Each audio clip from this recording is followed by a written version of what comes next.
menurut saya yang ribet sama yang susah itu bukan Mbah Karsono. Nah terus apa? Tuh masnya itu loh. Oh, mas tambahan gue itu.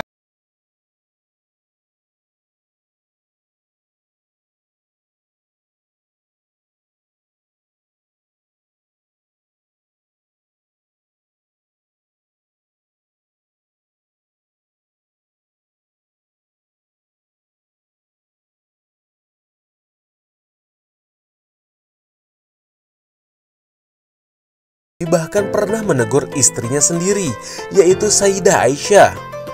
Dikisahkan ada seorang perempuan pendek datang ke rumah Nabi Muhammad. Dan ketika keluar, Sayyidah Aisyah berkata, alangkah pendeknya orang tersebut. Mendengar itu, Nabi Muhammad pun bersabda, engkau telah bergibah. Lalu Sayyidah Aisyah berkata, saya tidak menyebut kecuali yang sebenarnya ada padanya. Kemudian Nabi Muhammad bersabda, engkau telah menyebut hal yang paling jelek kepadanya.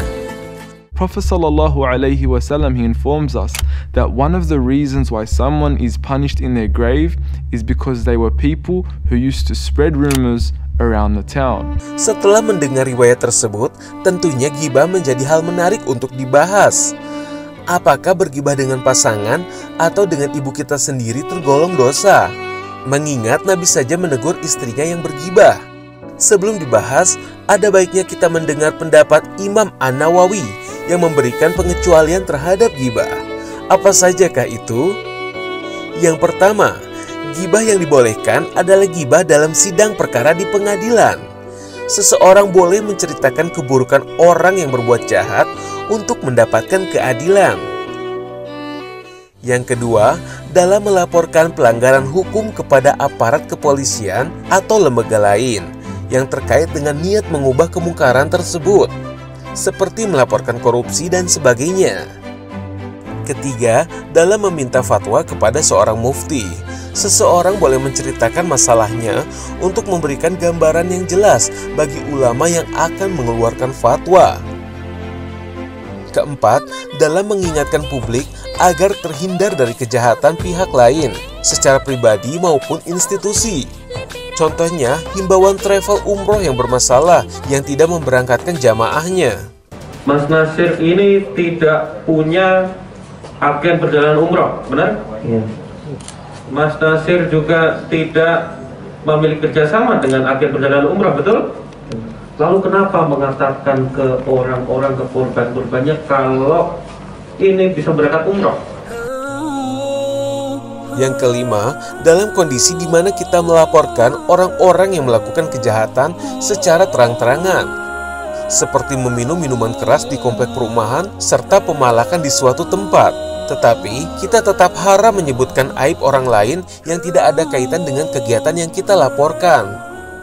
Dan yang terakhir adalah membedakan seseorang dengan kekurangan fisiknya. Semisal, jika kita mencari orang yang bernama Agus, tentunya pasti banyak orang yang memiliki nama tersebut. Oleh karenanya, kita diperbolehkan untuk menyebut seseorang dengan kekurangan fisiknya, seperti Agus yang pincang dari kampung sebelah atau Agus yang berkacamata. Namun disarankan menggunakan kata maaf di awal sebelum menyebut kekurangannya, sebagai wujud rasa empati kita. Sahabat muslim, di antara penjelasan tadi memang belum ada dalil atau penjelasan khusus yang membolehkan kita bergibah dengan anggota keluarga. Maka dari itu, mari kita simak penjelasan Kiai Haji Dr. Ali Nurdin mengenai gibah bersama anggota keluarga. Bismillahirrahmanirrahim. Assalamualaikum warahmatullahi wabarakatuh. Alhamdulillah, salatu wassalamu ala rasulillah wa ala alihi wa sahbihi mawalah, amma ba'd. Ada pertanyaan yang juga tidak kalah menariknya di kalangan milenial kita, sahabat muslim, yaitu tentang bolehkah kita melakukan ghibah kalau itu dilakukan antar keluarga, suami dengan istri, anak dengan orang tua misalnya. Nah, ini pertanyaan menarik ya. Mari kita lihat apa yang dimaksud ghibah dulu itu.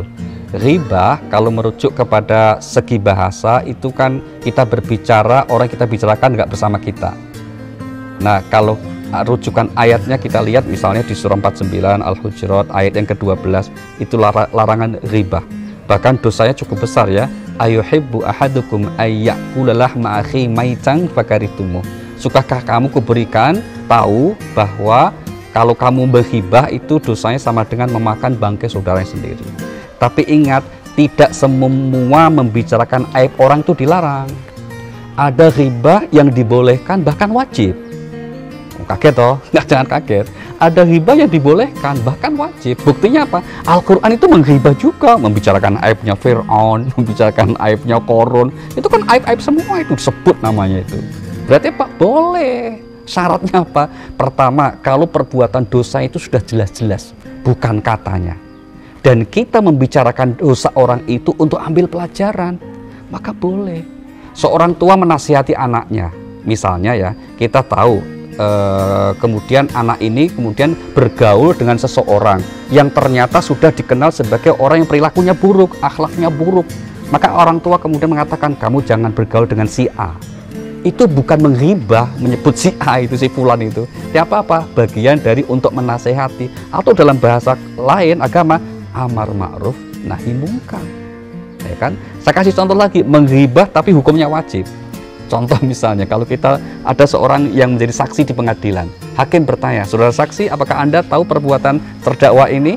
Tahu Pak Hakim? Bisa diceritakan bagaimana? Maaf Pak Hakim, itu ghibah? Ya nggak boleh malah jawabnya kayak itu tuh. Harus dijelaskan asal pengetahuannya, karena kalau kemudian dia sembunyikan, nggak mau jawab karena khawatir ghibah, malah dosa. Berarti itu mendukung perbuatan jahat. Jadi kesimpulannya, tidak semua ghibah itu dilarang ya. Apalagi kalau konteks ghibah itu dalam tanda petik membicarakan aib orang itu untuk ambil pelajaran, ya hanya ada di antara keluarga, internal, dalam konteks suami istri, anak orang tua, yang tujuannya ambil pelajaran, maka boleh. Yang dilarang sekali lagi kalau itu kemudian untuk niat untuk merendahkan, niat menghina, niat menjatuhkan, atau karena iri, itu yang dilarang. Tapi sekali lagi, kalau kemudian memang kan nggak bisa dihindari ya, apalagi suami istri mau tidur sempat ngobrol dulu, tadi di kantor begini-begini, ada karyawannya begini, saya tadi kemudian misalnya di pasar ketemu ini, di sekolah ketemu ini, kita bicarakan untuk ambil pelajarannya. Oh iya ya, jangan begitu, nggak apa-apa. Itu malah mungkin bernilai ibadah untuk dalam konteks keluarga mengakrabkan diri dan mengambil manfaat. Assalamualaikum warahmatullahi wabarakatuh.